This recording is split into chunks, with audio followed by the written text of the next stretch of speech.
are up in Meadville, Pennsylvania, and we've just arrived at Peter's Heat Treating. So in the past, we would pack up blades and put them on a truck, and 1 to 2 weeks later, they would show up over here at Peter's Heat Treat and then start processing. Obviously, that isn't ideal. So now with the move here back to Pennsylvania, we're able to bring these right up in the morning and get these parts dropped off here with no delays, no handling damage, nothing. We're just going to deliver perfect parts and they'll be ready for handling immediately. So that's pretty cool. Hey everybody, this is Guy with Survive. So right now we are in Peter's Heat Treat and we are speaking with Brad Stallsmith and Trevor.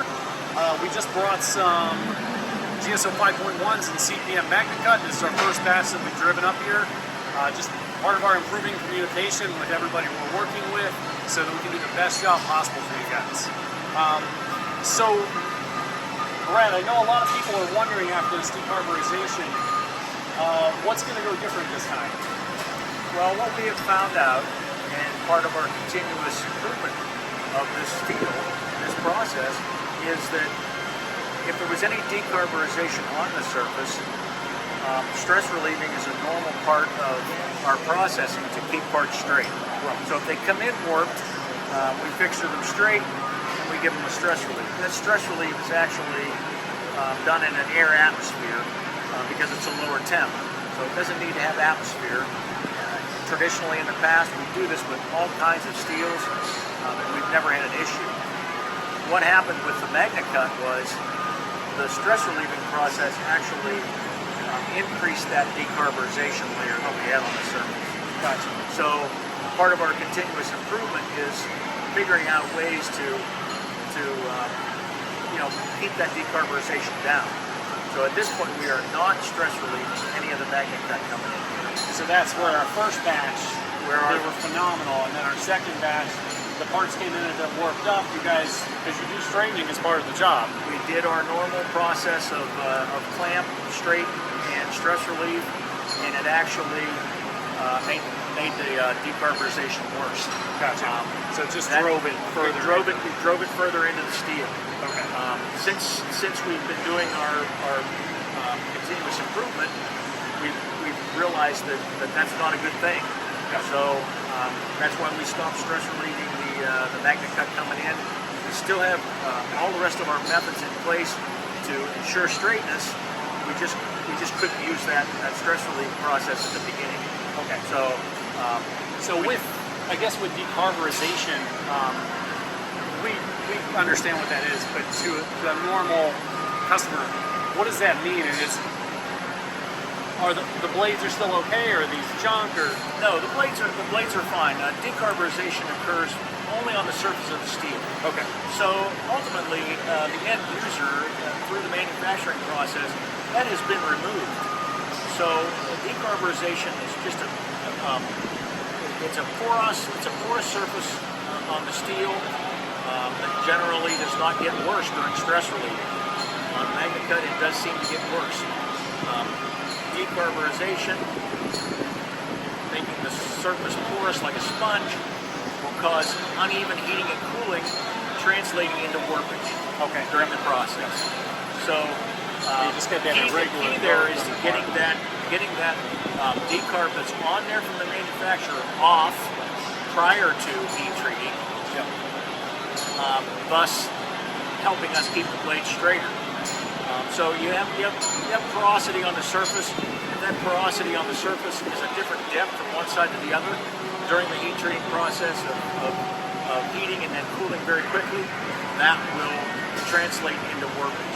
So removing that surface and getting down to what I call good steel underneath that really helps us keep the blade straighter. So I think we're going to have better success with this batch than Guy had on the last batch, just simply because we're getting that decarb out of there and we're not adding to it by doing the stress relief process. Gotcha. Yeah, because we take that off, and then our first batch went really well. So this batch, we should have all that performance from the first batch, but without any of the decarburization of the second. The performance of the steel is phenomenal. We we've been working closely with Niagara and with Larry Thomas to work some of these issues through. And, you know, ultimately it's great steel. I have knives out of it. Trevor has knives out of it. A lot of people are using it. It seems to be becoming very popular. We're not having any feedback negatively about the performance of this steel. Yep. That's great. So, Cool, well thanks for that. I guess from here we're going to go back in the facility and do a little bit of tour and see what kind of equipment is used to heat treat these blades. But before we go, Trevor's back here and I'm just going to put him under the spotlight. So, am I understanding you're retiring soon? I'm not going to mention a specific date, but yes, I've been here at Peters Heat Treat for 42 years. I'm approaching traditional retirement age. I have some other interests that I want to do. That's fair. And looking to move on. Trevor, one of our 5-year employees, well-rounded, very knife maker, knowledgeable, makes his own knives, makes great knives. He's going to be taking over for me. He's been shadowing me for the last year or so, and we're going to teach him as much as we can. I think the blade division is going to be in great hands. Outstanding. Once I go. Outstanding. Well, it's nice to meet you, Trevor, and yeah, welcome to our YouTube channel. Yeah. So yeah, I'll talk to you guys here in a second. What's this one here? This is an 8-bar, 6-bar vacuum furnace. Has about a 2,000-pound capacity.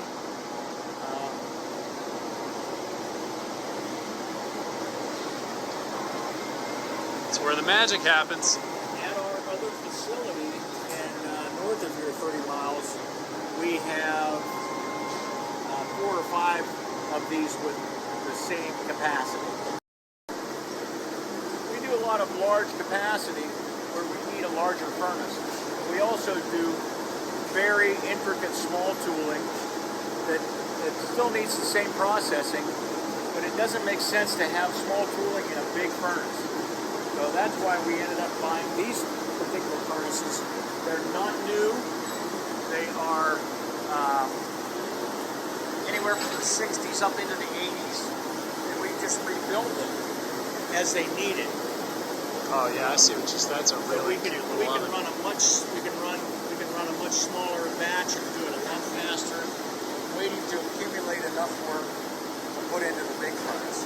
Our customers don't want to wait 4 or 5 days for us to build a load to run. So this way we can still serve our customers time-wise overnight, and you know, get them back their product in a vacuum atmosphere with all the technology. It's just a much smaller batch. I kind of liken it to Budweiser versus the microbrewery. Okay, we can do Budweiser work up here. We do microbrewery work down here for the smaller stuff. That's a good analogy. This particular unit right here is brand new to us. When we moved into this facility in 2020, it's actually a cryo temper. So. Over $100,000. It has the capacity to go from -300 Fahrenheit with a cryo treatment, leaving the parts right in the furnace. It's programmed. Then we can bring it back up to room temperature and then temper after that, all in the same run. Nice. So we don't have to move it from our cryo to our temper. We can do the whole process right in this unit at one time. Wow. So it has -300 Fahrenheit to 1200 Fahrenheit heat capability. So it's got a 1500 degree range. Wow. So that's a big help. To the right of this unit over here, I don't know if you can see it, but this is a pretty big unit. manual freezer that we actually build ourselves. So this little guy? This technology here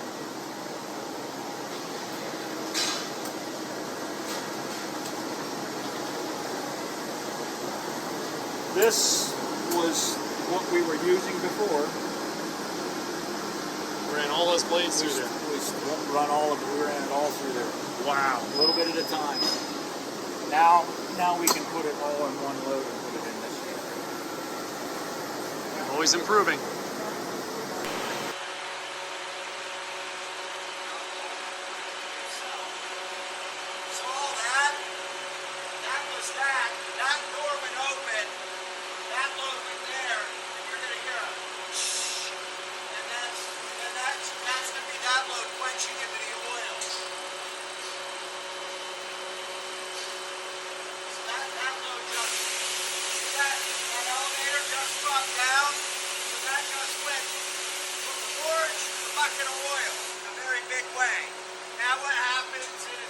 have a purging process in that airlock or gas locking vestibule.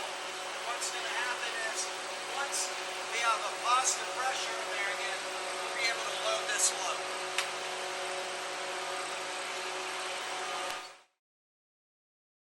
Anything happens, you have to have positive pressure.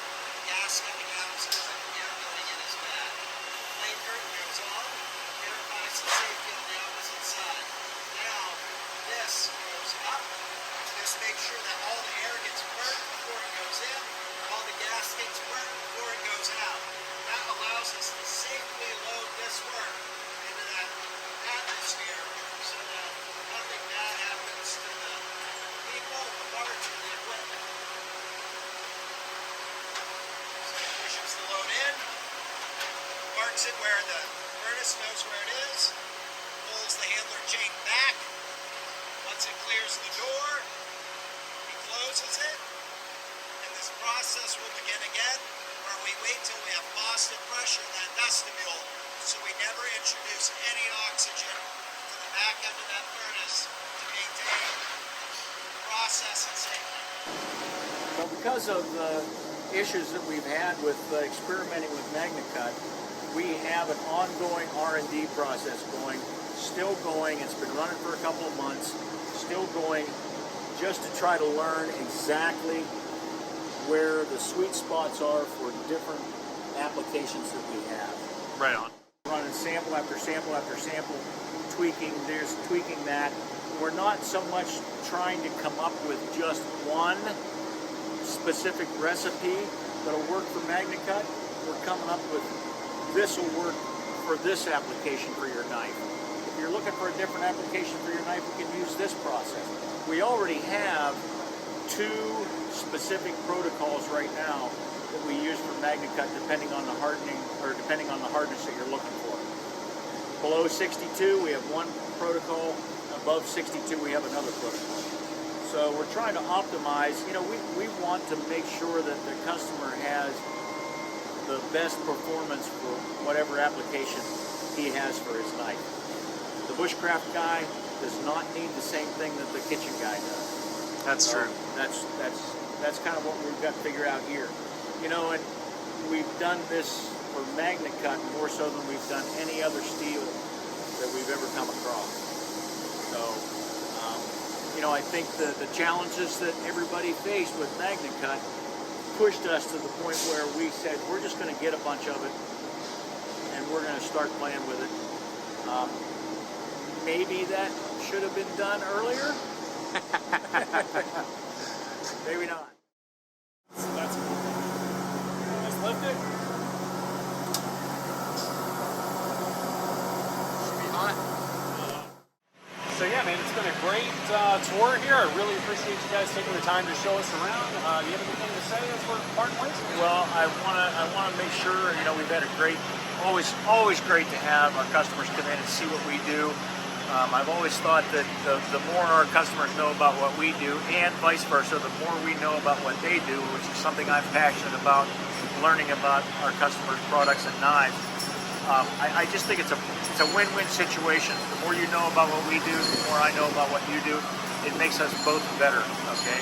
I've always said this, I like to let our customers think that you have another employee in myself or the rest of the crew here, just the same as if it was in your shop.